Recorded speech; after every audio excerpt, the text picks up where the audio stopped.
अब हम लोग चल कुंडली या वेस्टर्न धारामापी के बारे में पढ़ते हैं। तो इस धारामापी की रचना चित्र में दिखाई गई। तो इसमें चित्रजेत बनाया गया। इसमें ये जो है कुंडली इन चुंबकीय ध्रुवों N और S के बीच में 2 पाइवॉट पर टिकी होती है और इन पाइवॉट के नीचे 2 स्प्रिंग लगे होते हैं जो कुंडली को सपोर्ट देने वाले इन तारों से संबंधित रहते हैं। जब कुंडली घूमती है तो इन स्प्रिंगों में ऐंठन प्रारंभ हो जाता है और कुंडली एक स्थायी स्थिति में रुक जाती है जाके। तो अब यहाँ पर इसको भी देख लेना किताब से पूरा लिखने के लिए। और ये भी यहाँ पर N और S अवतलाकार घिस दिए जाते हैं और कुंडली हमेशा बेलनाकार बनाई जाती है ताकि इनके बीच में त्रिज्य चुंबकीय क्षेत्र हो जाए। त्रिज्य चुंबकीय क्षेत्र इसमें बनाने के लिए हम लोग ऐसे बना सकते हैं, इस तरह से।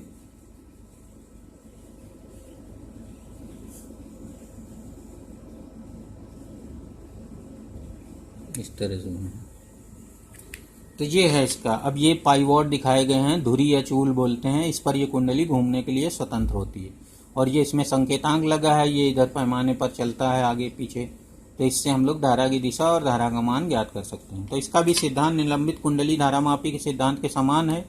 यह निलंबित कुंडली धारामापी की तुलना में कम सुग्राही होता है परंतु अधिक सुविधाजनक होता है। इसको ले जाना सुविधाजनक होता है, ये टूटने का डर नहीं रहता। जबकि निलंबन कुंडली धारामापी में उसके निलंबन के कारण उसके टूटने का खतरा रहता है।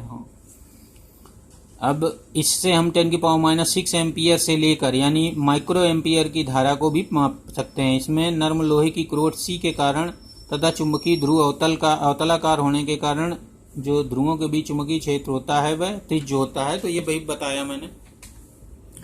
अब हम लोग पढ़ते हैं। तो ये हो गया इसके चल कुंडली धारामापी। फार्मूले दोनों के सेम हैं। अब यहाँ पर धारामापी की सुग्राहिता समझते हैं। करंट सेंसिटिविटी, धारामापी की धारा सुग्राहिता।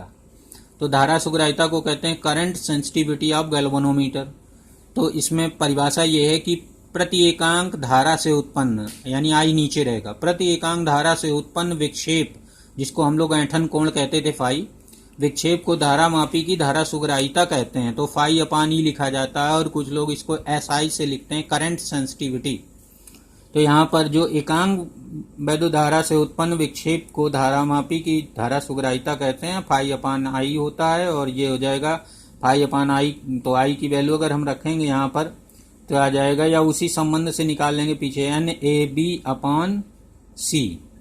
तो इसको बोला जाता है धारामापी की सुग्राहिता। अब यहाँ पर इस धारा सुग्राहिता को बढ़ाने के लिए N अधिक होना चाहिए, A अधिक होना चाहिए, B अधिक होना चाहिए और C कम होना चाहिए। C यहाँ पर स्प्रिंग का वो कहा जाएगा ऐंठन्यतांक। तो यहाँ पर N को बढ़ाकर हम धारा सुग्राहिता को बढ़ा सकते हैं, क्योंकि एरिया बढ़ाएंगे तो उसका आकार बढ़ जाएगा, या चुंबकीय क्षेत्र भी बढ़ाकर हम बढ़ा सकते हैं। तो सबसे सरल तरीका होता है कि फेरों की संख्या को बढ़ाकर हम धारामापी की सुग्राहिता को बढ़ा सकते हैं। तो इस तरह से धारा सुग्राहिता N को बढ़ाकर बढ़ाई जा सकती है। वोल्टेज सुग्राहिता देखते हैं। तो अब वोल्टेज सुग्राहिता के लिए ये फार्मूला होता है, कुंडली के सिरों के बीच एकांक विभवांतर के लिए विक्षेप को धारामापी की वोल्टेज सुग्राहिता कहते हैं। तो इसमें φ/V लिखा जाता है और कुछ लोग SV भी लिखते हैं, वोल्टेज सेंसिटिविटी। तो यहाँ पर SV, अब यहाँ पर V बराबर होता है IR, जहाँ R कुंडली का वैद्युत प्रतिरोध है। तो ओम के नियम से V बराबर IR लिखते हैं। तो यहाँ पर हम IR लिख लेंगे। तो φ/IR लिखेंगे तो φ/I को हम लोग ये लिख चुके हैं अपन NAB/C। तो यहाँ पर हो जाएगा φ/I की जगह NAB/C इंटू 1/R हो जाएगा। तो इसको अगर हम इसको NAB/C, वहाँ पर पीछे हम लोग K पढ़ चुके हैं 1/K के बराबर, C/NAB को K लिखे तो ये 1/K आ जाएगा। तो ये constant φ/V proportional to 1/R आ जाएगा। तो ये उसका फार्मूला है वोल्टेज सुग्राहिता का।